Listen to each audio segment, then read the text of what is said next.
of the United States of America and to the republic for which it stands, one nation, under God, indivisible, with liberty and justice for all.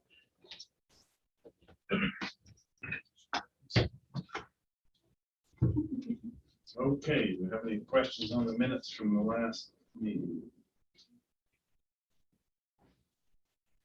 Okay,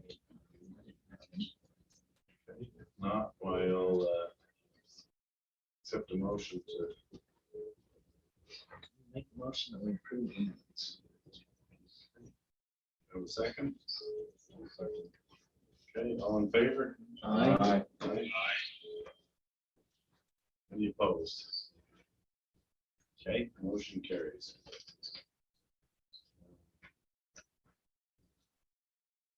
Any questions on the bills? If not, I'll accept a motion to pay the bills.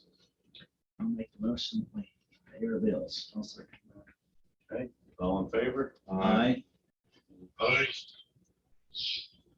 Okay, motion carries. So on to action item number 1, ratify policy 519. We looked at this over last month. I haven't made any changes. So unless the board has a change they'd like to make, legal counsel has weighed in on this. Recommend we hire or ratify, and I would recommend the same. Okay. We have a motion to ratify policy 519. I'll make a motion that we ratify policy 519. Okay, seconded by Mr. Cornea. All in favor? Aye. Any opposed? Okay, motion carries. Okay, item number 2, adopt policy 612. Last month, I thought that 519 would completely cover us. So I told you we didn't need to update 612. But then after talking to legal counsel again, just the very ending of 612 in your packet, it showed the old policy, numbers training, and just changed that a little bit, added the part that deleted out school years, which should have been taken out anyway. Oh, yeah. And then added 2 things at the end for additional compliance that references Title IX, which the old one didn't, and says that the district has to provide training on a regular basis. I don't know exactly what that I'm just means. gonna ask, what is regular? Once a year? Once every? It requires us to do training with any new employee within 10 days. And I assume we're just gonna, I think what we're try and do with this is every year Mrs. Johnson through risk management has training that we have to do. We do it online. So it's assigned to our teachers. Just making one of that so we don't do a big hoorah every year, but they get reminded. So I think that we've done sexual harassment most years. So I think it won't be a big deal. And that's how we'll just read that. We'll put that on a yearly basis, and people, some will get tired of seeing it probably, but that wouldn't be covered.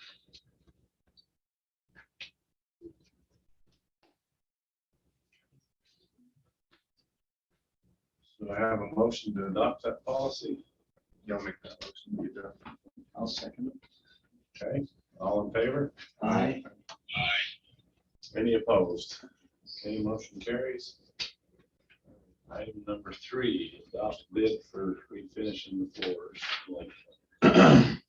Included in your packet is a bid from Cross Beck. That is not the company that did the original refinish. They had, as you remember, the communication that we had from Hogan, they had bid it at $50,000. Hogan agreed to cover half of that, and that's the other half. Cross Beck is a company we've worked with many times in the past. Mr. and then got a bid from them. They are on state bid, so we didn't get a third bid. You can see where their bid came in significantly below 50,000. And then we would also like to, while they're there, Mr. Mata, his staff have talked for a couple of years about redoing the old gym. And because they're there and with their crew, they would do it a little cheaper than if they have to bring a crew up for just that. So we would also like to propose that we do the old gym, the 23/7, but that isn't a whole lot more than the 50 grand it was for the one.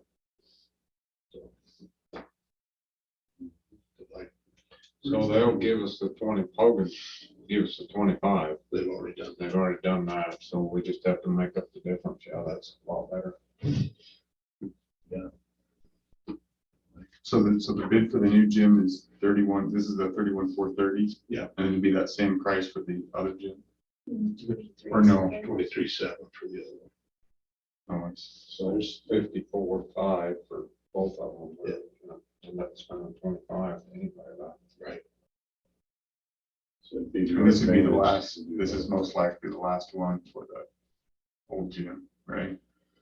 You know, the ones that did it last time told Mr. Mona, there's not another standing, but Yeah. we've had two different ones now, both Calm Floors and Croft have looked down and to see how much wood there is there. And where they've tested it, where those holes are in the center, they say, no, there's easy and understanding. And now whether there'll be another one after this one, not sure, but they say there's one here. But that company that came last time said, I don't think you'll get another standing out of this, but both of them said there is before you, and the only issue is that once you get down to the nails. Right. Yeah. So we hope. Don't They're right.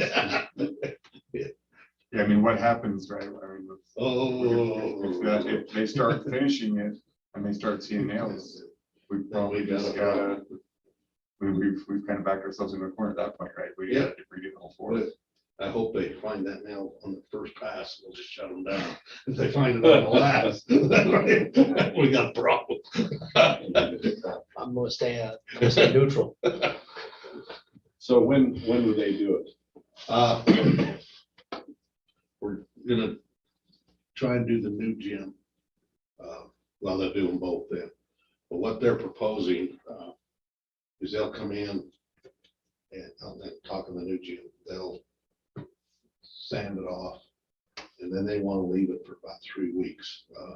During that 3 weeks, they're gonna have Rick go across it with his scissor lift and just put some, basically what that's gonna do is if there are places that are still kind of adhered, it'll break that loose so that the floor has time to expand, contract, whatever.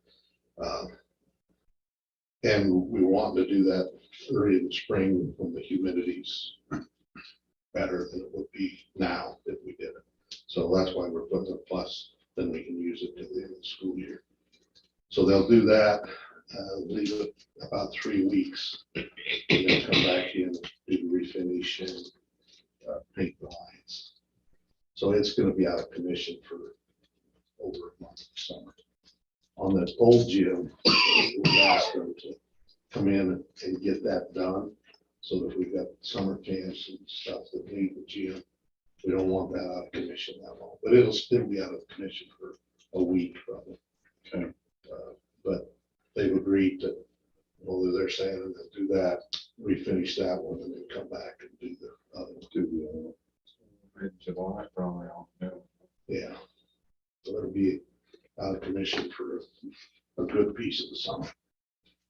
But they're, and Rick seems to, he's talked to, excuse me, he's talked to him multiple times and never know, but he has quite a bit of confidence in this guy that things, the information he's getting. And he has openly said, I won't guarantee that everything will be perfect. But he says, I think we'll be in a very acceptable spot when we're done.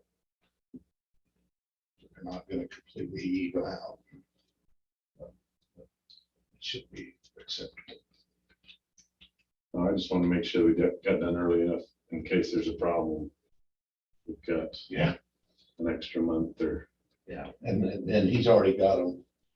You know, we haven't signed anything with the bid, but they penciled in the time on their calendar, so I think we're going to get them here when we need it. We'll double check with that after we get if we get your approval. We've got Get 'em on.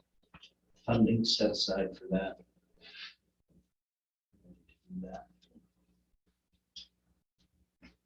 okay? Any other comments on the floors? We need a motion to talk about. We're not- Yeah. Okay, that. Okay, the bid. So we want to make the motion to, okay, that, I'll make the motion to adopt it. I'll second it. okay? All in favor? Aye. Any opposed?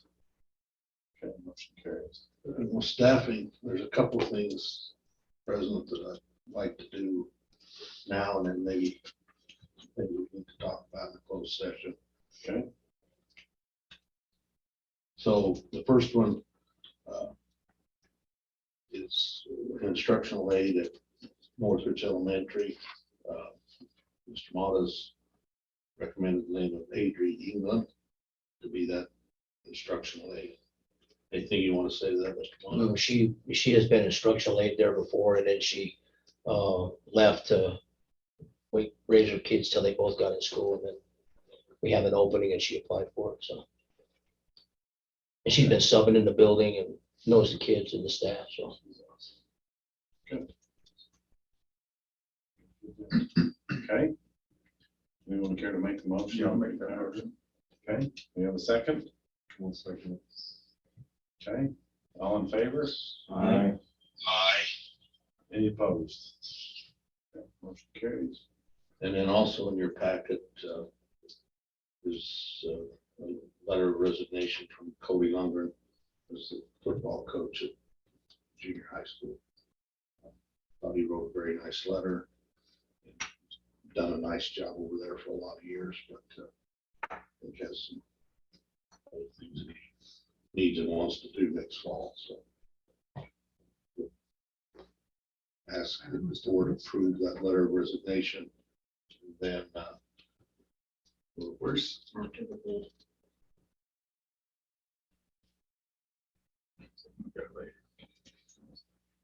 I don't have this. I don't have it. Well, because the only part of the bid that I can see is just in on the agenda. I apologize. I That didn't is do that. information. Down on the agenda, and then there's staffing. I don't see that.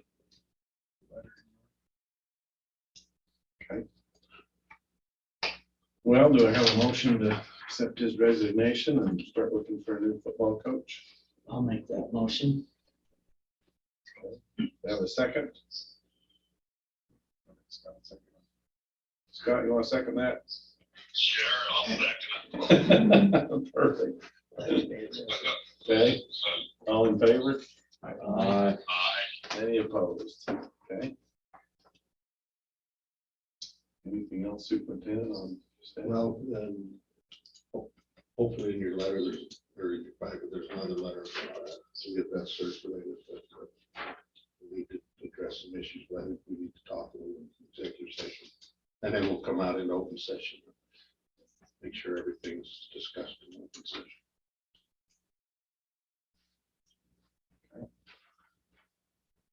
All right, information items. Everybody gets a chance to see the homeschool requests? Yeah. Okay. UHSAA.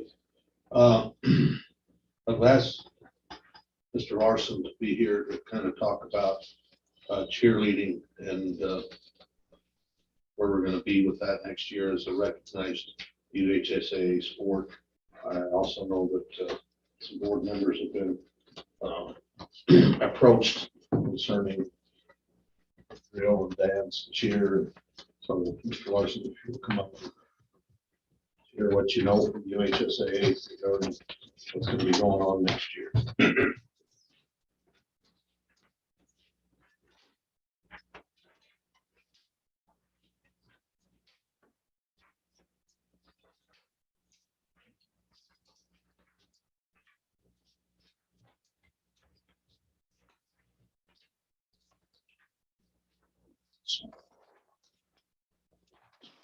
So I just want to kind of bring you up to speed on, let me go back and visit with y'all about 1A drill, kind of where we ended up, where we are today, and the options we have. So, 'cause I know there's some rumors out there, there's some information, there's some misinformation, so it'd be nice that we all are on the same page, so we can start from there.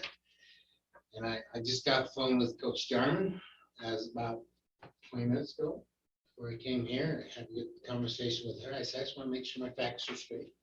This is what I'm going to say. So make sure she was all good with it. She was our last drill team coach. She did an outstanding job with drill team, and we had a very good, what I would have considered a very good team for 1A drill. And they performed very well. And they did well. The problem we've had in 1A drill is slowly, it's the same scenario we went through with football. Slowly, the smaller schools dropped out, so they kept bumping us up into the upper division to where the last year we competed, we were the last 1A school in drill, so we were in the 2A competition. And although we performed very well, we looked very good to go up against those teams. Maybe you've been to drill. I've been to like 26 years of drill. And that's no lie. You've probably been to more competition than anyone yet. You run up against the Canabs and the South Summits and those teams with 25, 26 very qualified dancers. And it's an unbelievable presentation. It's amazing to watch. When it comes to scoring, you just can't compete with even our 7 or 8 or 10 best dancers. So, we left the last competition, and it was a little humiliating for the girls to go out there with their 7 or 8 or 10 compared to those squads. And so it was a little bit demoralizing. All in all, good experience for the girls. That was Ruth Ann's last year with her daughter graduating. And so as we look to the future, and as I visited with the other 1A principals, there was not an interest to revive 1A drill. It's not there. But there was an interest in jumping on board with the competition cheer idea. And at that time, it was being developed at the state. It is now developed. The state has committed to next year having competition cheer as a sport. So they will treat cheerleading like a sports program like all the other sports. So I talked to Jan Whitaker this morning. I said, give me the latest update. So here it is. There will be 2 types of cheer teams. There will be a competition cheer squad or your sideline cheer squad. The sideline cheer is your normal cheer, just like we have today. It's not under UHSAA. It's not really under the guidelines. You don't have to register my coach, register my athlete. So we have our own rules with guidance from them that are established for that squad. They still do the safe risks camps and so forth. The other one is this competition cheer program, and it will be under UHSAA guidelines.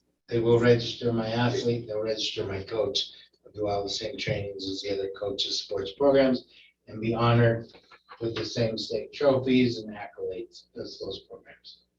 Their state competition will be in January of each year. I'm going to drop to the very bottom. If there are 8 schools in each division, they will have a state tournament. So they're sending out a survey in April to ask who's committed, who would like to. If there's 8 1A schools who jump on board, then there'll be a 1A division. If there's 8 2A schools, at least there'll be a 2A division and so forth. So it'll be interesting to see how many are going to jump on board. Most all of the 1A schools have cheer squads. So I'm not sure. I think it will probably be a go and give the 1A schools a chance to compete against their own size, which it should be, their own classification.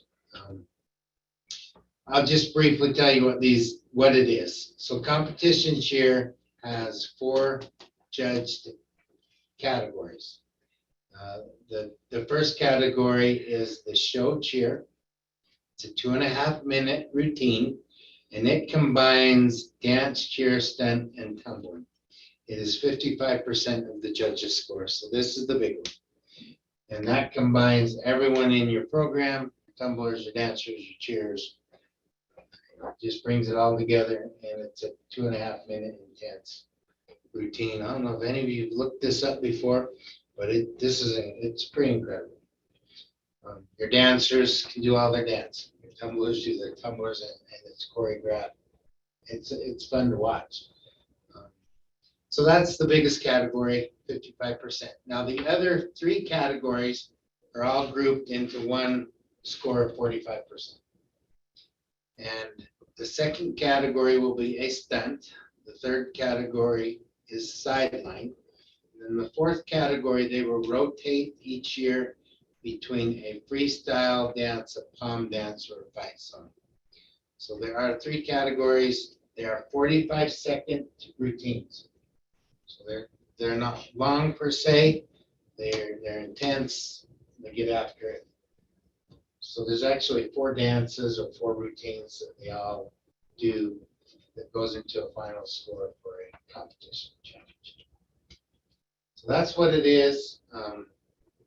You know what? For a school our size, if we have the right people in place to make it happen, I think we could go down and we could compete and have a positive experience. I think it can bring in your dancers, your tumblers, your gymnasts, everyone. It can bring a lot of girls together that might not have access in the other programs. So I don't know. That's where we're at. That's kind of the road we're going down. So it's not really. You know what? I've had a drill team daughter as a coach. I've had drill teamers my whole life. I love drill team. I've supported it, but it's very difficult for a small 1A school to compete. So I think this is a viable alternative. I hope it goes. I hope we get some kids that are interested. I hope we make it I hope it's something we can develop over the years. So that's it. Questions? Yeah, it's not possible to have a drill team that doesn't compete. In other words, if I'm understanding this, we have a cheerleading squad who doesn't compete. We can't do that with a drill team. So the cheerleading is under state risk. They have guidelines and routines. If you're gonna have a drill team, this board would have to decide to sponsor a club and have clubs.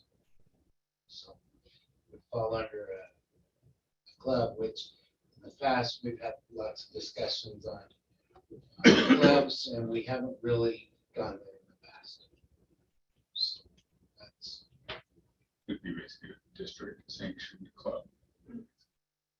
There's not, so at this level, because that's what, I mean, that's this sideline cheer, normal, that part is not a club. That's or it is a club. That's a state sanctioned sponsor, school sponsor. So basically, to answer, just make sure I understand, answer this question, there's not a state sanctioned drill. There's drill. But it's a drill competition. If you're gonna be a drill team, you're gonna be Right. competing. Unless this board wants to do whatever rules are guidelines.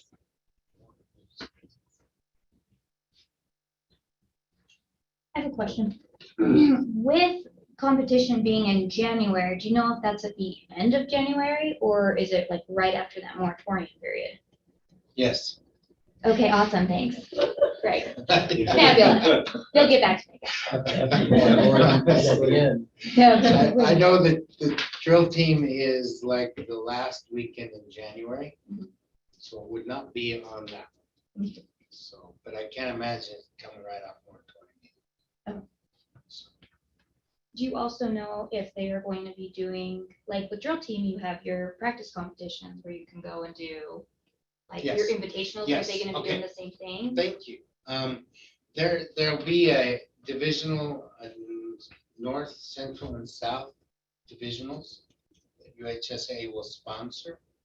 And besides that, I'm sure they will have competitions. And they do in drill. You know, There- when they, you know, when those will be like in December. or I something. was, thought she said January, so I'm It thinking. looks like this year was January 8th. So, well, and I know with drill team, they have December and January That- invitational, so. That was the That was the club. MCDA That chair. was the club. So, but I'm guessing there'd be 2 weekends of the divisionals. Because this year there wasn't one at any level, right? So it didn't exist yet. You're saying this is the first time that UHSA is gonna have Yeah, competition cheer, yes. right? So they've done club competitions for cheer for many years. Now it's going to be. So do we have the interest to do the competition cheer? No. I know with the girls that are coming up from the middle school, there are a lot of very, very good dancers. I don't know, because we've never had without having a cheer program in the middle school, we don't know how much interest we would actually have at the high school. And since we pushed sports in middle school, it's kind of like you never know what way the girls are gonna go. Historically, a lot of those very talented dancers end up on sports teams, wrestlers. But if there was a very solid competition cheer program where they can also compete and earn those same accolades, that may even the playing field a little. For those girls who, we have some very good dancers who are also very competitive, and they want that competition. I don't know. I Just would, see where the interest goes. yeah, that's what.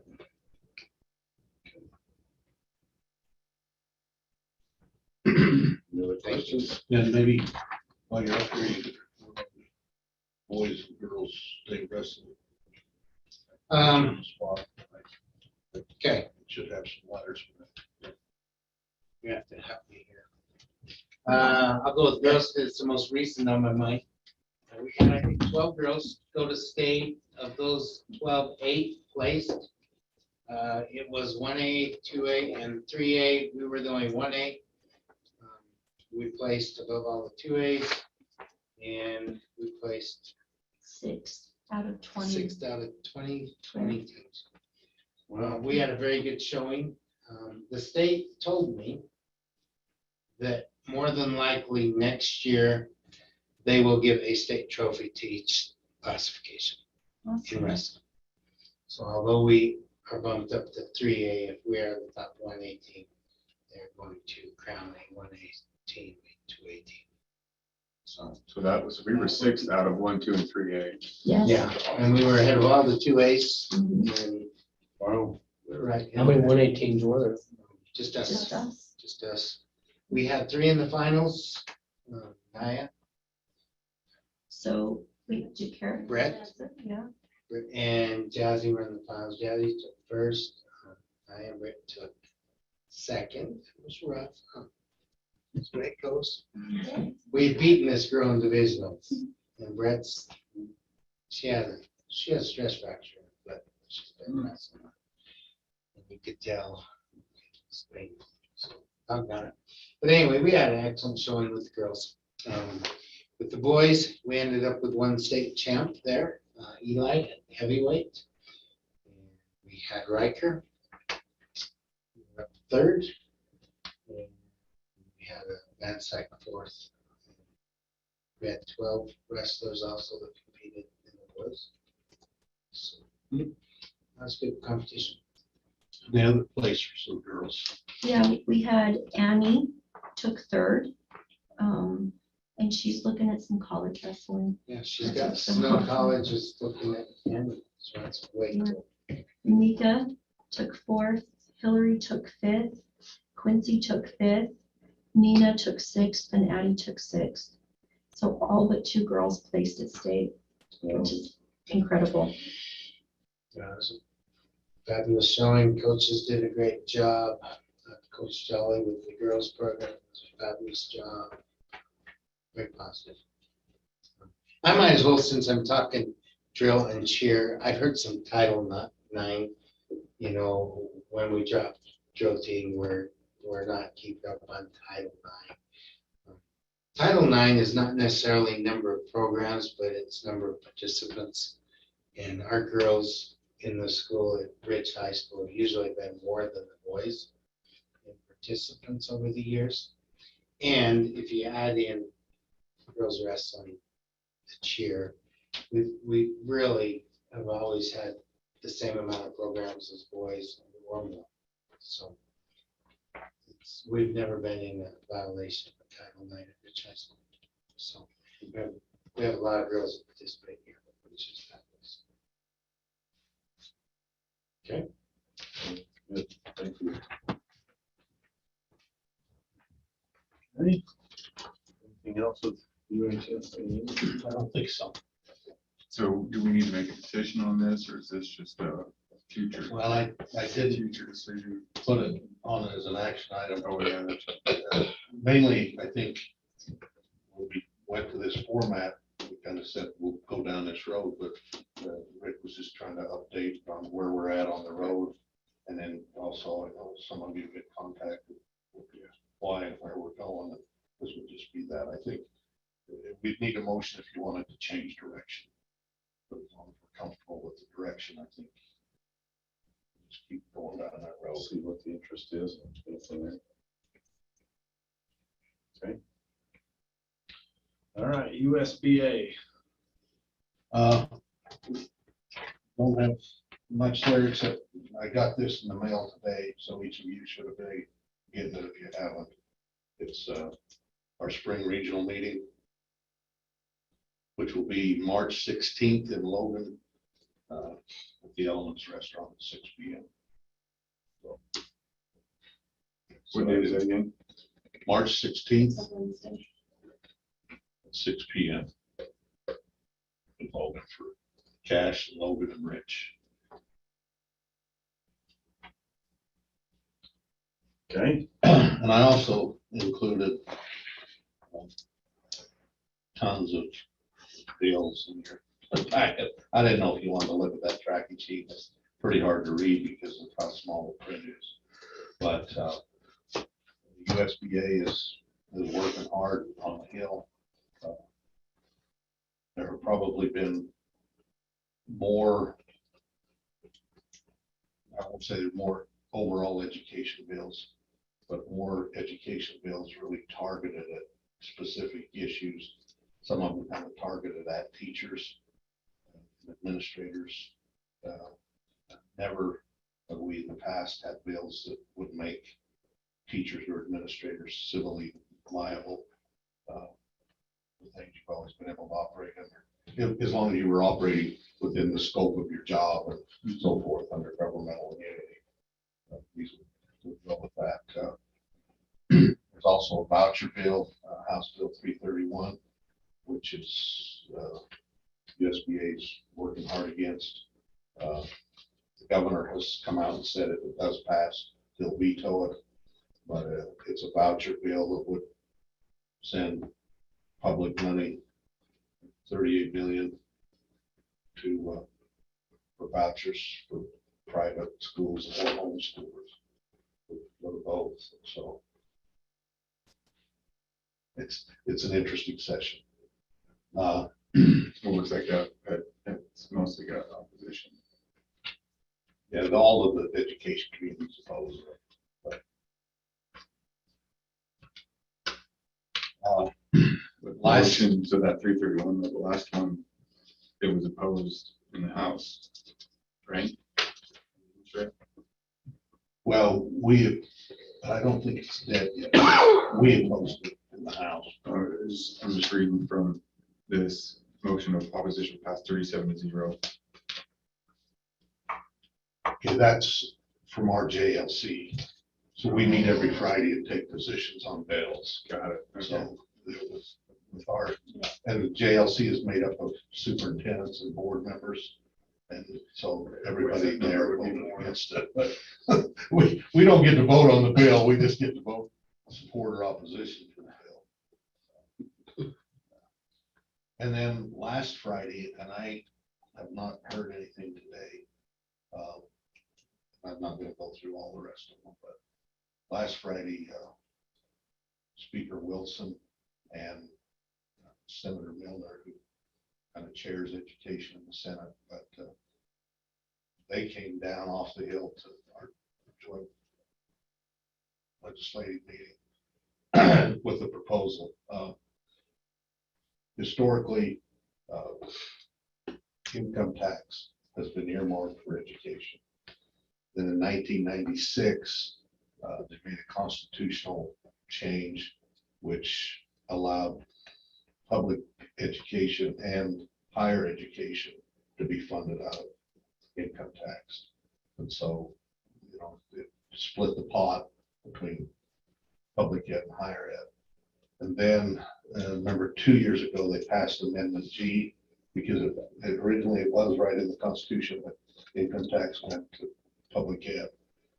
So Amendment G opened that up a little more and said that income tax could be used for human services and for juvenile programs. So again, vote that up.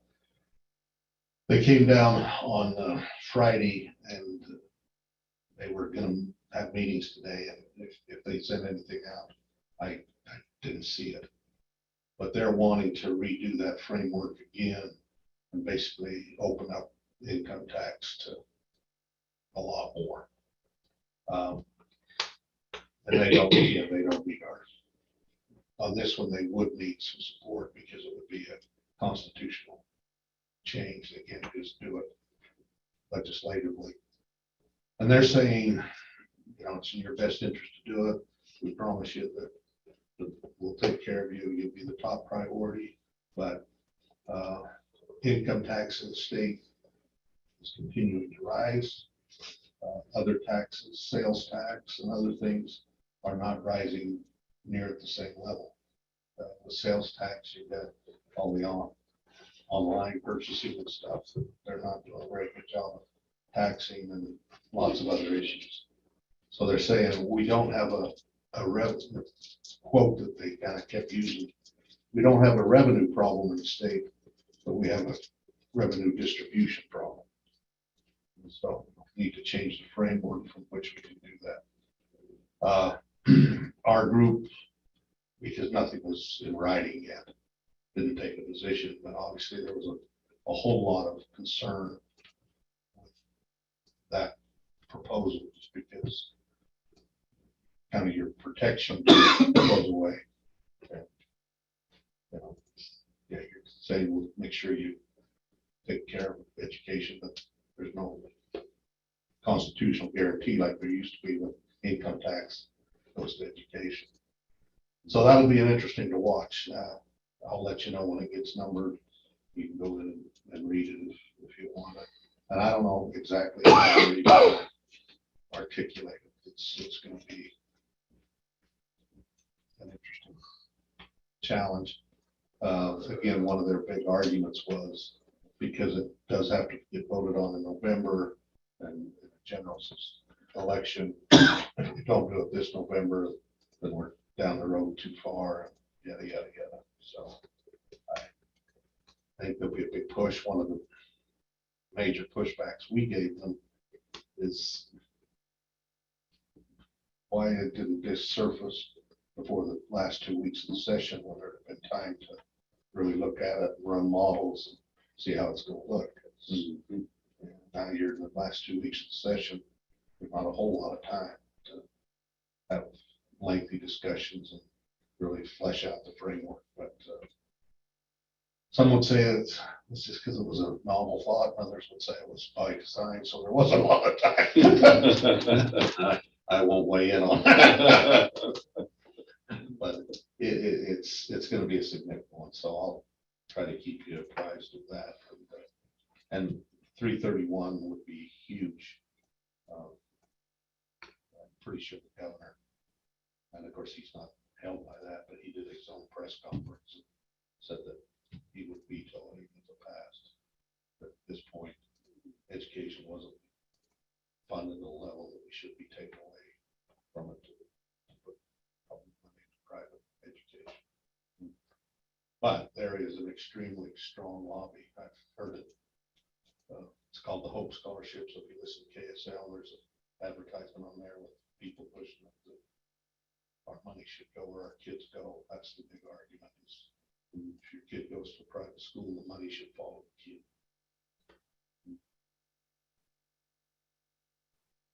And now, just as an editorial on that one, I should have stopped a minute ago, but I'm going to go one more step.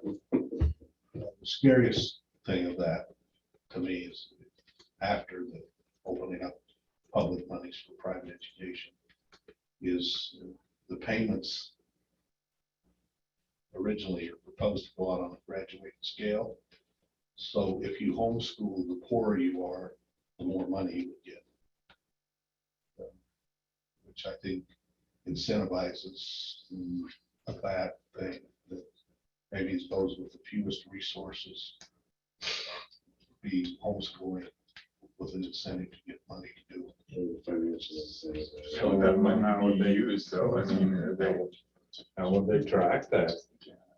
They'd have to turn in their income. No, I No, mean, they after have- they handed them the money, how would they? Matter. Wow, which means they could take that money to go buy a car yeah, or exactly. pay for a Whatever else. big screen TV. Yeah, that's a little scary. Boy, Because there are some Right. excellent, I mean, there are people that do an excellent job with homeschool, and there are some that don't. the range is This is a whole scale. incredible, There's a lot from of outstanding to nothing. more consistency. in Public school, and even private schools, and they're on homeschool, because they're just basically turned loose. Yeah, with all the accountability, the increased accountability that we face, we go through more audits and problems than we ever have in my history in education.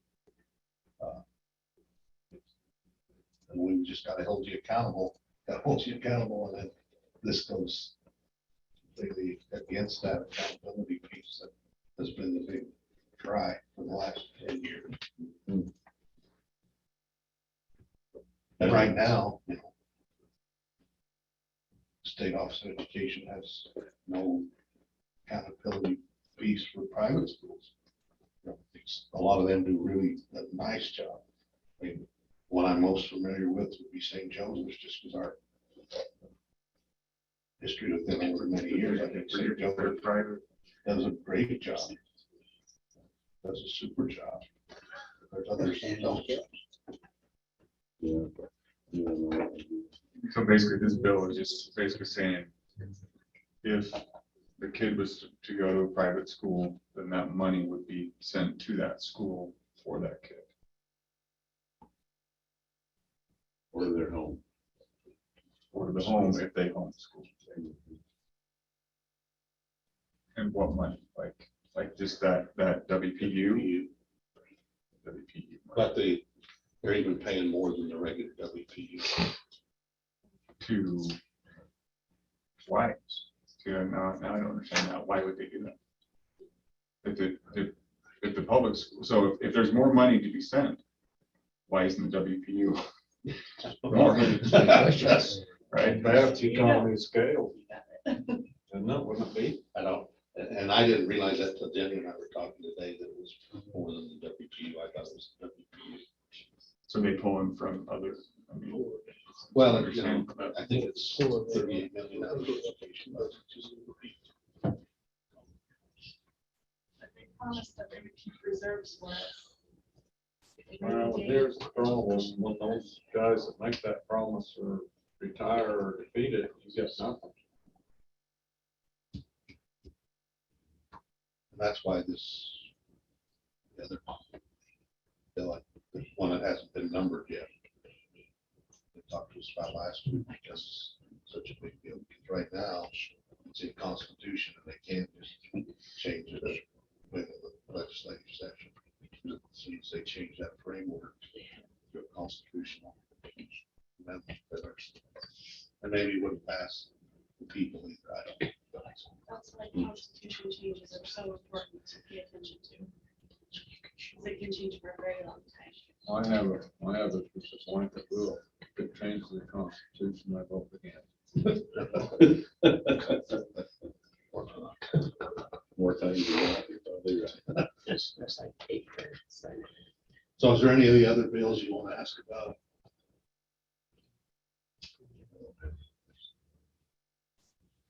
That's good. That one. And I don't even think in fact, they pulled it back, right? It's forcing the teachers to do the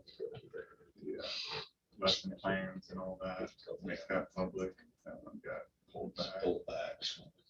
But they just bring that back to the table. I mean, I don't know what the latest is on that one. I don't know that they'll bring it back. There's about 3 that do similar things. And it's Senate Oh, Bill, there was 3 different ones? I only saw the one. and Senate Bill 144 by Senator Fillmore, or 114 by Senator Fillmore, is less egregious, I guess, for lack of a better word, 114, is that what you said? Yeah. by Fillmore. But it's, Yeah. but his has a chance to pass, and I think a lot of people are saying, well, we'll get rid of these ones that are a little more far out. We'll look at,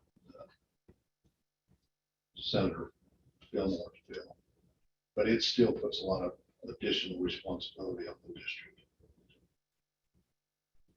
Here, instead of having meetings where people could come in for public comment like a regular board meeting, you'd have to have public hearings like we do for the budget. You'd have to have a time separate, like when we do budget hearings, we do specify a time, place. Have those either be done early, you have to weigh the time, and public comment, board would have, you control public comment, Shut it down.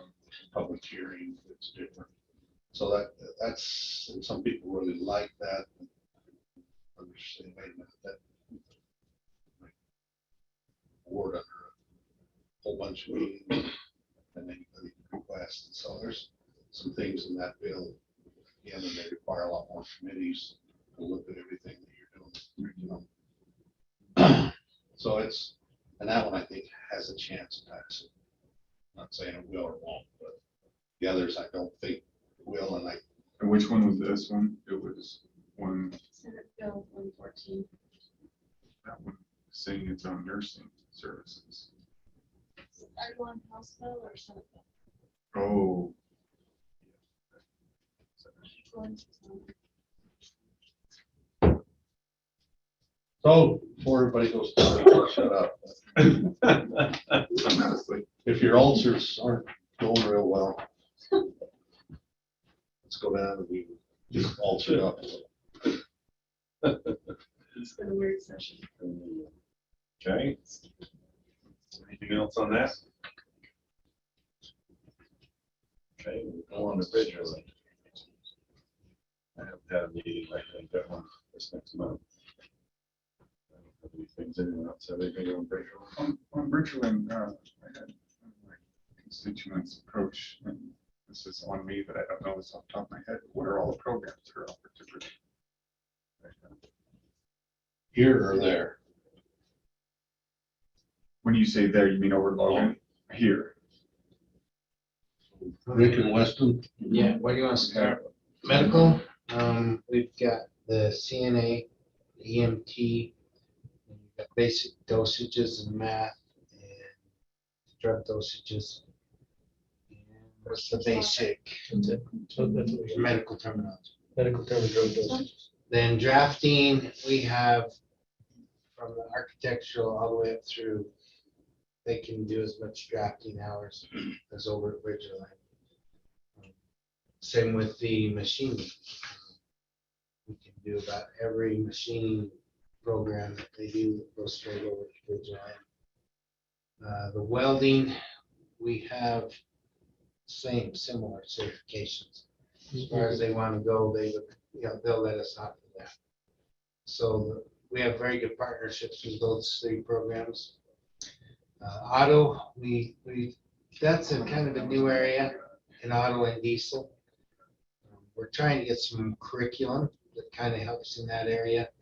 We're going to be purchasing some curriculum for that.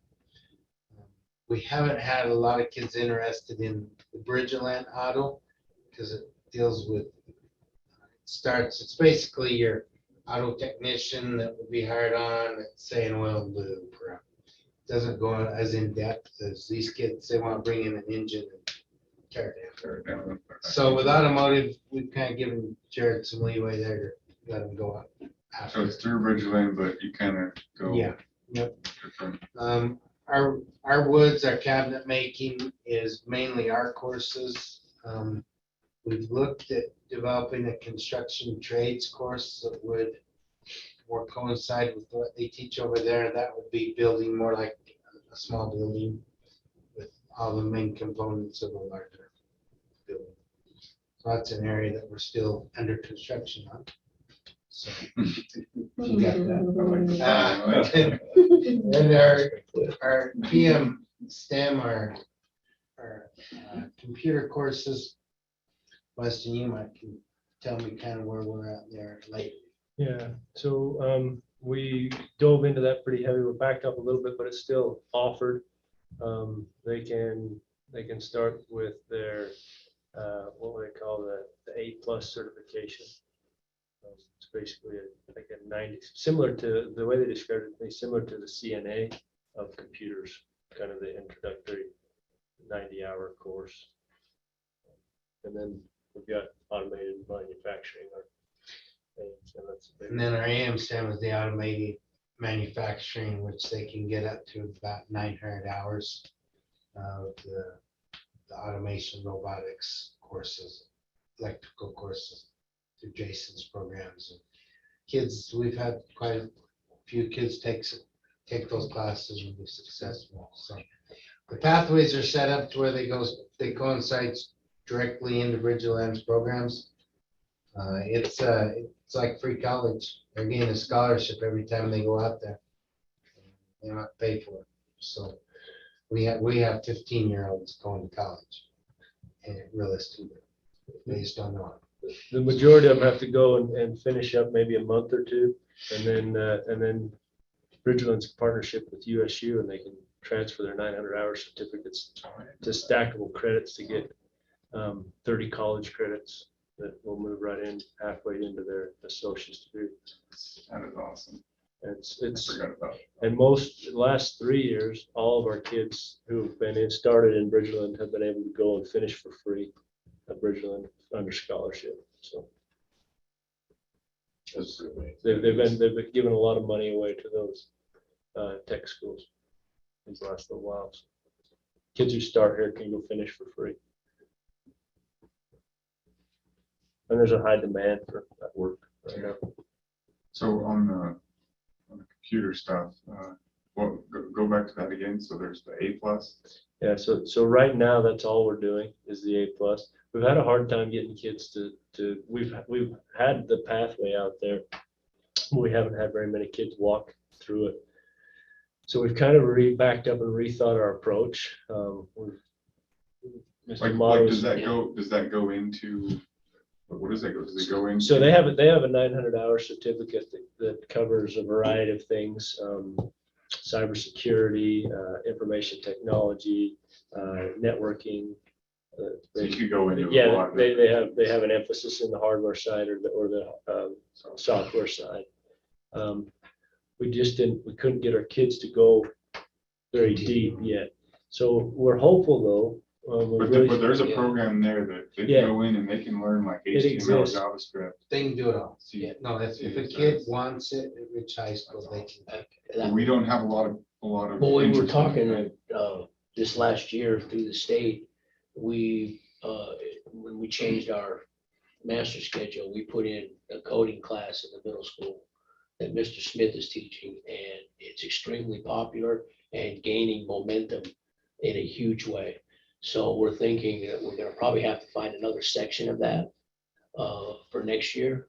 And as kids grow and go through and get interested in that coding and that computer stuff, that we're hoping it'll feed. Well, pretty soon, we're gonna have to get the metaverse headsets and whatnot. Oh, yeah. And in addition to that, we've started in the elementaries, Right. we're using our CS. He asked these two about the robots they play with every day. So we've Well, not got, every day, Oh, Mike? a lot. Yeah, he tells me that. Yeah. we've tried some vertical sequencing of our curriculum, and we're hopeful. We've already got that out there. We just hopeful we can bring some more interest up through the ranks in the next few years. And you will see the kids in the hallway with the metaverse headsets already. So at least they are experimenting with it. And as strange as it sounds that we don't have more kids interested in it, this whole computer science push that came from the state office actually started with the business community. I was in a couple of meetings 3 years ago. Yeah. The Silicon Slopes guys are there talking and complaining that you guys are not sending us computer science Well, people. there's, all the tech companies looking. So they're looking at the colleges and if you go to Utah State, even though it's a place where they can get jobs, they're having a hard time getting kids to get computer science degrees. So what the disconnect, I think everybody realizes that's where where there are lots of jobs. But especially when we started the first year with the Bridgeland programs, we're focusing on the hardware end of things. Kids just turned off to that. Again, I know why I turn off to it, because I can't do it. But Well- my kids turn off, I don't know. What's unique to our both our AM and PM STEM is they're actually taught by a Bridgeland professor and piped in and then recorded and put on Canvas. And so some of our PM STEM problems was it was a little dry instruction, I think. So boring. Yeah. But it goes pretty technical stuff, and we probably weren't there yet with some of our kids, but we're gonna get there. I know I've been told that over to Bridgeland, any of those kids that get their certificate in the coding, they're just hired immediately. Yeah. They're, I work for a tech company. We have under 200 employees and we have over 15 positions that are open. And so we're constantly. they had one of their kids a couple of years ago, right out of the chute, as soon as he was done with his certificate, Tesla hired him, started him at 89,000. Single. Right out of school. He was really smart. And then one other program that we have been offering is dental. Oh, yeah. And that program, we're gonna have to do some talking because Becky has announced that Becky Peart, who's done that for us, is going to be retiring at the end of the year. So we'll have to, Mr. Larson has some ideas of where we'll go with that. We haven't had a lot but Mrs. Peart's program has always had a few girls in it, and some girls have done very well with that. And boy, she has a boy that's going through dental school now, so she might get a dentist as well. Isn't it pretty amazing what, for a 1A school, we offer?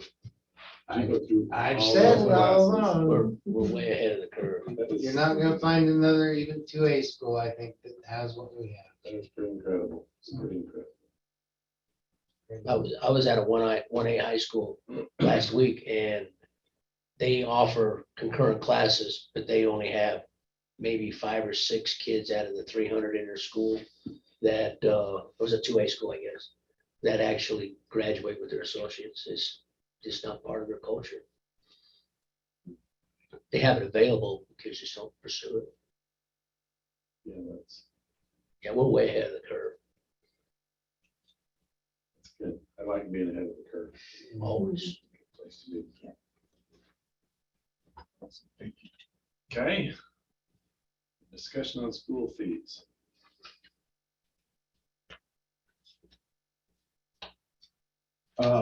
We talked last time about going there and,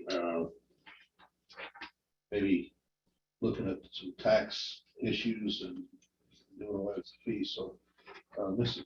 Johnson prepared, and this is in fact your thing, and I don't know if you could read it as well, but, Mrs. Johnson, you want to walk through this? Or you want me to? Go ahead. So, at the bottom of that page, one of the questions that was asked when we discussed this last month is how much are we actually taking in fees? So you see under the high school, athletic fees are bringing in $79,053.62. Curricular fees, right now, we used to charge more there, but they're using some TSSA money to cover a lot of those curricular fees. So most of that 2,331 would be things like shop class, woods and some of that. And so that doesn't cover a lot of different things. And then it was confusing. Mr. Cornea called me this morning wondering about this next one. The next one is not a fee that we're charging kids, but out of the district M&O budget, we paid about 170,000. I said about, that's pretty exact. We paid exactly $170,054.27. And then same thing over at the middle school. Fees they take in $13,191. Again, their curricular fees, Mr. Mata's paying that out of his TSSA money currently. And then the district paid $37,605.25. So you put all that together, comes up to that $302,135.25 figure. So again, that's kind of where we're at. We talked about raising some revenue and doing away with the fees. Again, that's a board decision. I don't know that we want to go there tonight. I think again, we would want to ask any questions that you would have and decide that, because we wouldn't have to make that final decision certainly tonight to be ready for next year. But there is some merit in doing that. Simply, you could go out for athletics, so Ridge High School, you don't have to pay all those different fees that go along with it. We didn't reprint the fee schedule, but you've all seen that, especially at the high school. That gets really extensive, all the different things that end up coming into that fee schedule.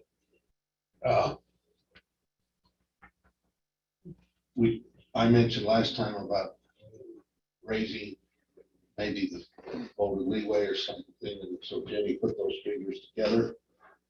She has, if you raised it to the mid-level or the low-level raise, my recommendation would be not that we don't raise any of those. And I mentioned that in the thing I prepared last month right at the end, that maybe the better way to increase that is just to hold our certified rate level so it doesn't float down.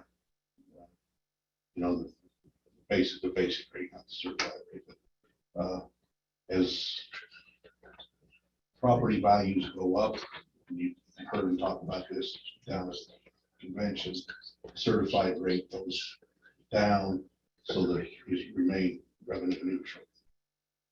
I think one of the real issues and concerns about raising taxes now is inflation is going to hit us all. and gas pump everywhere else, so it's not a great time to raise rates. And in a way, if we hold that steady, we're not given a tax break, but we're not raising the rate. But what that would do is the assessed valuation of the county goes up, maybe some of it with new building and some of it inflationary, everything's worth more. And when we don't take advantage of that, we end up kind of being the losers because we're still paying inflationary costs on our end too, but we're not capturing those inflationary benefits that could come if we hold that rate steady where it is. And so by holding it steady, and we don't know, Jenny at the top, yes, for assessed valuation, we don't know that yet. We can plug in any number that you want to for assessed valuation. Today we worked with 1.7 billion. So we can put in 1.8 and you can see that by holding the rate in this column, if we go down here to the revenue, you can see that that's the difference. Well, by holding the rate, that's what revenue would generate. That's just if we keep it the same. We just keep it. Yeah, we could stay at that 0.004039. Now, I don't know what they're gonna do with the basic rate. The basic rate is that 1661 number. I have no control over that rate, but we can control those first three rates. So if we keep it the same, basically someone's taxes is not gonna go up, or not gonna go up. And they'll go up the rate of the, however, yeah, however much the assessed valuation is, it'll go up that amount. Tax rate doesn't go up, but the dollars they're paying Correct. to the county go up. If the assessed valuation. If the assessed goes up. valuation. Yes. Yeah, But if your assessed valuation doesn't go If up. it stays the Yeah. same and we don't change the rate, it comes to the same. Then in order for us to get more money, we'd have to raise the rate. Valuation stays the same. Correct. So even though you're not messing with the rate, it's still basically a tax increase. It's not a tax saving, yeah. You're losing the tax saving. Yes, we're not giving a tax saving. Yeah. We're capturing the inflationary growth. Yeah. Okay. So this is, so that top number, that 1.8, Yeah. that's the predicted, what the total real estate is gonna value at In in Rich Rich County. County. Yes.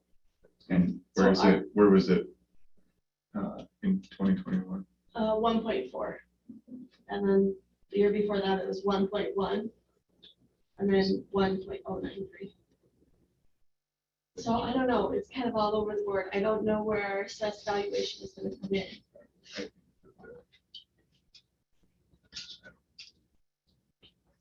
Think it'll be higher? No, I don't think it raised as far as it jumped. See, that's why I put 1.5 to begin with, and we were talking, Yeah, I think it'll be higher than that. I don't think I just doubt it goes. and every time you change this, it's just, so 1.7, we go down here, we go down here, and we can see the difference change just a little bit. So that would be the increase in revenue to the district to 459. So right now, we're paying 207-ish thousand already out of our budget. Right? I just want to make sure I'm understanding that, right? We're already paying, 207,659, yes. and then what we're bringing in from the public is that 94. 94. So this would, even if you kept it, it wouldn't cover what we're, the total at 302. It would. But it would, oh, I was looking at that. It would, but what we're saying is there's also other inflationary costs. I mean, I budgeted propane at 50% and we're already above that. I budgeted on the new piece of the building 25% and we're already above the costs on that. It's a new piece of the building. Yeah, so what I did is I took the new, because I had to put it in the new budget for the year. And I said, it's gonna be about 25% higher. Oh, the new building's gonna increase Correct. our stuff Yes. 25%. Got it. And we're way over that. It would have increased it whether propane came up or not, but with propane rising. Right, but I tried to Yeah, capture, yeah, when we were trying to decide whether we want to do it or not, we tried to figure the increase in cost. Figure on what's happened with fuel, and things like that. That's kind of hard. and parts. It's not just fuel, it's not just propane, it's the parts for the buses, it's the parts to fix everything's increased almost 50%. And labor and everything else. Yeah. So that would help capture some of those costs too. That almost seems like a good question to me.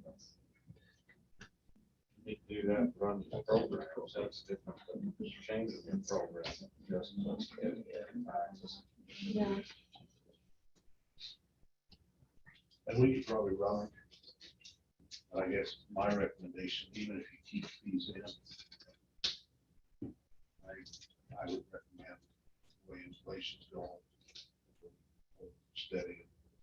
You know, a lot of districts do it every year, it's automatic, steady.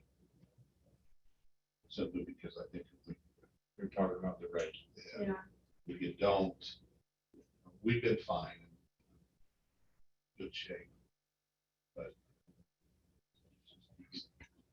don't recapture that. Doesn't take too long to hear bad shit. Well, we've been okay because we haven't had to deal with the increases. Right. So what I'm thinking about is increase.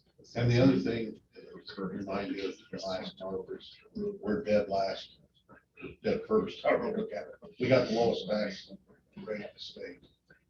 So it's not, we haven't been very conservative. And, you know, the argument could be made this is a terrible time to raise, give the tax rate to our people, they're all gonna be hurting. On the other hand, you're the biggest employer in the county by far, and your people are gonna be paying all those increased costs too, so you're gonna help them deal with inflation. That. So again, I think, not sure on the fees thing, we can answer any questions you want there another time or presentation. With or without the fees, I guess I would recommend holding the rate steady. And if you wanna, this first year, we, looks like we're gonna have extra money when we get the budget in June. Say, next year, we cut the fees. They might come back, but next year we've got enough to do it. Or if it looks like when we're doing the budget, we don't have enough to do that. We can try it kind of on a year basis and see what it ends up. And I think we would have money to at least reduce fees this first year, but yeah, I don't know. Jenny gets doing the budget this year. I heard this morning, housing costs are up 18%. We're not building houses, but we started looking at some things, and it's going to be a different budget next year. I'm more favorable of doing it for the purpose of fiscally solid than I am to reduce the fees. I'm a little bit if you pay, if you're the one paying, just have responsibility to accept that cost. If there are people that flat can't pay, then there are fee waivers to take care of that, so no students being deprived of it. It's kind of, I have a problem with forgiveness of student debt, student loan debt too. That's based on the same thing. If you used it, you should pay it back. And this is kind of the same deal. If you're using the program, it's probably your turn to take responsibility for it if you can.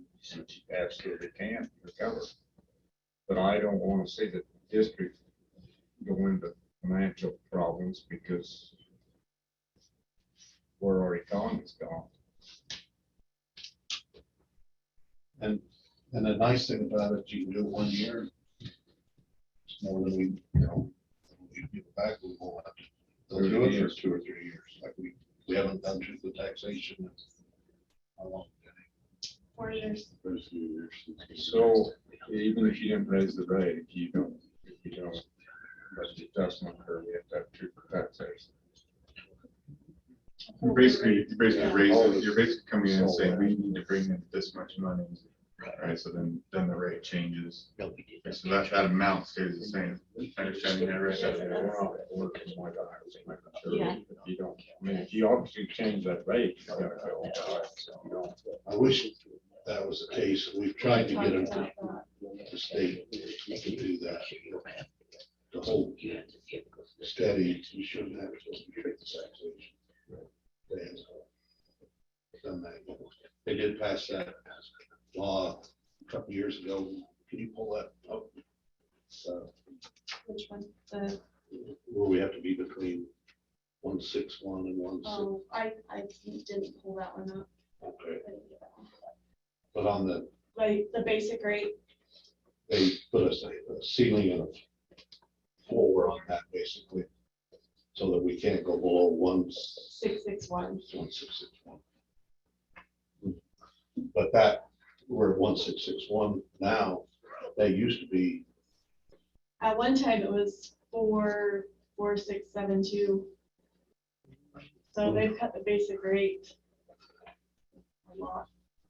And that fell after that 2008 downturn. They just couldn't give that. I mean, we weren't generating that as a state. So, Did I see a 2 to 6%? Base on the basic deal anywhere? I thought I saw that. I thought, wow, that's not much. well, they're talking 2.6 for inflation and then another, so there's talk as much as 5, but a lot of that's gonna get eaten up before. yeah, Just to cover the 2 Yeah, the That 2.6 wasn't the whole package. Wow, that's. Say an inflation cost, but inflation could be a lot more than 2.6. Yeah, like 14.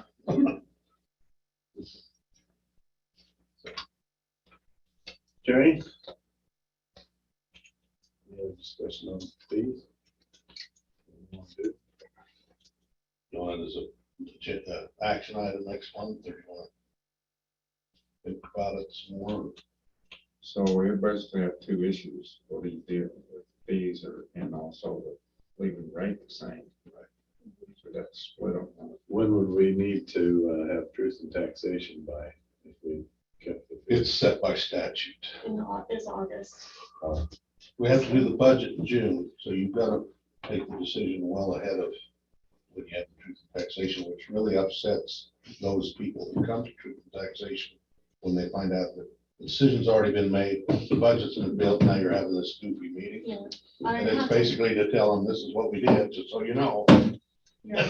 But the budget dates set by statute and truth and taxation dates are set by statute. But the truth in taxation, so at that point, you can't do anything about it. No, well, I guess you can, there's a way to go around and reopen the budget, but You have to report to the Utah State Tax Commission. It's just backwards. really? Why wouldn't we do? We were having a Do fairly. you have to hold truth in taxation in August? Yes.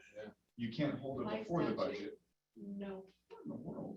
Years ago, we were having a fairly Hearing, animated and that's all it conversation on is. truth and taxation. I had to run a meeting last night that state. It's already been made. Why are we having this meeting? This is what I'm getting back. This is because it's required by law, and that, it was old. That was the end of it. Yeah, Yeah, it is meeting backwards. ended, and yeah, it's I'll awful. get you That that. makes a lot of sense. Totally backwards. Why isn't that bill in there? That makes too good a sense. Let's get that bill going. You remember that, we didn't have the brightest and best. And also, next month, we have to approve a fee schedule. It has to be approved by April 1st. So these are gonna be part of this. But all we have to do is approve the schedule. We don't have to decide whether who's paying them, correct? Is that for the teams next year? Is that the coaches thing? Do they all know that? Yes. Okay. If they don't, Mr. Larson, let them know tomorrow. It's been like that for all the years. So do we want this on as an action item next month? Both of those? It sounds like we need I would to. like to need to, don't Let's do that. we? don't- So for we don't that, have a you hold regular a- meeting by the first day. Do you hold a public comment for the tax stuff? Is that what we do? What's the usual? Well, we have to have 2 meetings where fees are on the agenda. Next one, all, so the public has input. We'd submit them to the state by.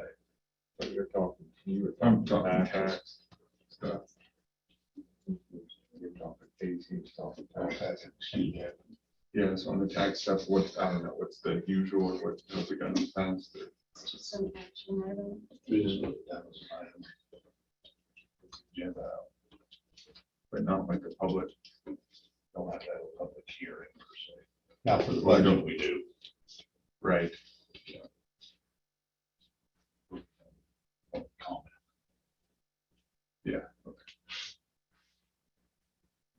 Okay. Well, should we do the March planning meeting and then we'll go to closed session? That's the night before the meeting. Big deal. So that's March. And that meeting's the next month.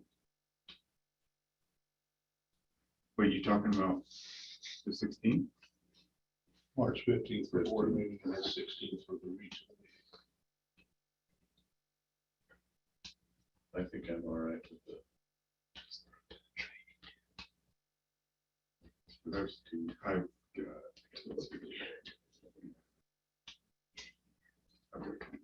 On the 15th.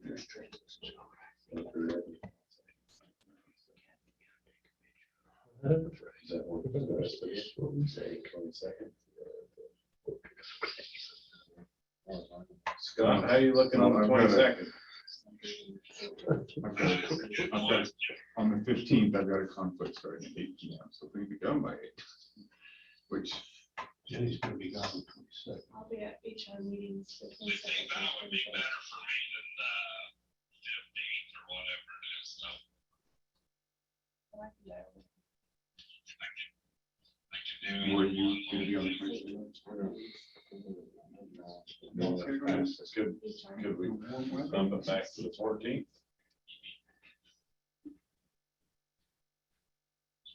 I'm good with either. Of course, maybe. Scott, are you done on the 14th? I think so. I think the 14th would work for me. It would work. Thank you. Yeah, yes. Okay. Can we do the 14th?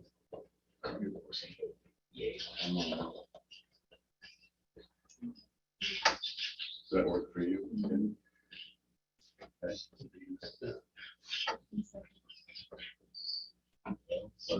Let's figure the 14th then. See each other all 2 nights in a row. Skip one night. One night off. Over that, It sits on the whole world. Oh. So we're going 14th, 6 o'clock. 6 o'clock. 6 on the 14th, President. Yep. Okay, sounds good. Yep, 6 on the 14th. Honor Society, Thursday. Honor Society on the 24th. Okay. Well, you got, all got invitations for that.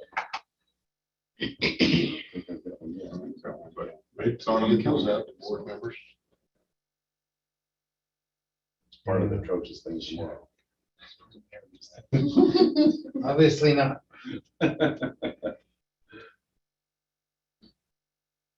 Okay. Just accept the motion to go into closed session. From that point. for the purposes of staffing. Okay, I'll second it. second, all in favor? Aye. Thanks, ladies.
So we need a motion to go back into open session. Yeah.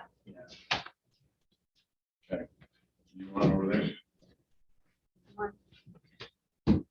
Mine says card full, so I have to choose yours. So it Okay. says. Mine's on. So we're coming out of closed session. President or Mrs. Johnson, Mr. McKee, Mr. Lamb, myself, Rick Walmsley, Mr. Cornea, and Mr. Lamborn. I accept the motion to go back into open session. I'll make the motion that we go into open session. Second that. Okay, all in favor? Aye. Any opposed? Okay, motion carries. We're back in open session with the same people, but we're gonna invite Principal Mata and Principal Larson back. Mr. Taylor and anyone else that wants to. One online.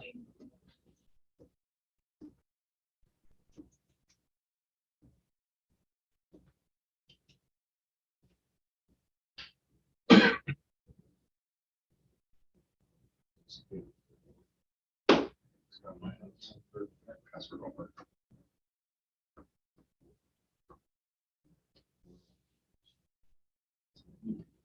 Case reset. Does it expire? Like you have to reset it every now and then. How often? I did, I broke that last. I just thought I But put it it. could be 90 days. In fact, back home it is 90 days since I reset it. So it's probably is expired. I think Next morning, I could put that sun down.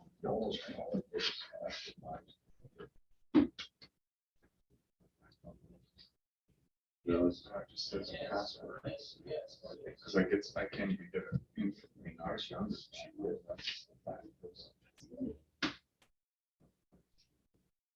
Just glad that's what it was, because Cooper told me about it. He did me it way better. He tore up some fragments and stuff. That's when she did that. Public, open meeting now.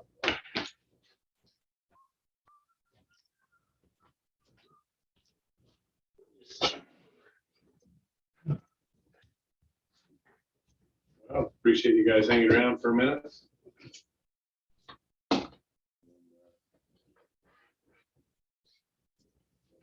I'd like to make the following recommendations to the board. I'd like to recommend that Mr. Larson's request for transfer be approved. I'd like to request that the document stating that Mr.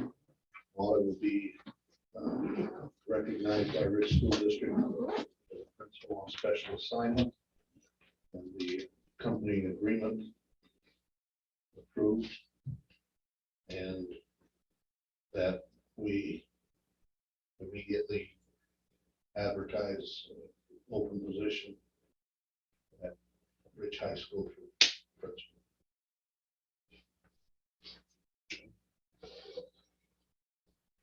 So we'll make that motion. Yeah, I'll make that motion. You have a second? I'll second it. All in favor? Aye. Okay. Any opposed? Motion carries. It's pretty awesome that you're heading out to do that. Yeah, it's gonna be pretty cool. I was thinking that it would be nice for me to zoom in on every board meeting and give a report during the year of where I've been, what I've been doing, and We would keep love. keep you guys up to date. And would like to also do that to my middle school, write a note or something once a month, and let the people there know what's going on out in the world of education, this crazy world we're in. Yeah. You don't know how much I appreciate the board allowing me to do this. It's a bit of a sacrifice, and I know it puts a little bit of burden on the district, but I think it's gonna be rewarding for not only myself, but for the district. I'm gonna make sure it's rewarding for the district. We'll bring back some good stuff. Well, we very much appreciate all the years that you have served. And we want you to make sure you know that there is a place here for you, I appreciate that. even though we're juggling things around. Appreciate You might lock in the closet with Casey. it. You know, No, but we very much yeah, value I your appreciate that very your much. Thank you. experience and your abilities. Thank you. So It'll be a neat experience. It's gonna be a heck of a we're deal. excited for you. Yeah, And I might mention too, you know, originally we had it where you had to guarantee us a year or two after. We just felt like as a board that we didn't want to stand in the way of any opportunities that might come along. that's because of really, this. that's really nice of the board to do that. So, As things change in this world, my plan is to return. yeah, And we just didn't want you locked down I appreciate that. and That's, miss out on. that's very, very kind. I was another telling the superintendent today that, there's a principal on the board who is a really good board member. And she is principal in, Washington State. And she wanted to run for president-elect this next year, and her board turned her down, told her she couldn't do it. So sometimes that happens, you know, and I appreciate the opportunity that you guys have let me go Well, you have venture our out and try support. this, yeah, And we're behind you 100%. So. appreciate it, thank you. Okay, anything else? Not, I accept. Middle school principal, get after it, big boy. Mr. Lonnie, did you sign this? I will, yeah. Is someone care to make a motion to adjourn? I'll make the motion to adjourn. Have a second? I'll second it. Okay, all in favor? Aye. All right. Motion carries. Thanks for joining us, Scott, on the phone. Yeah, thank you guys. Sorry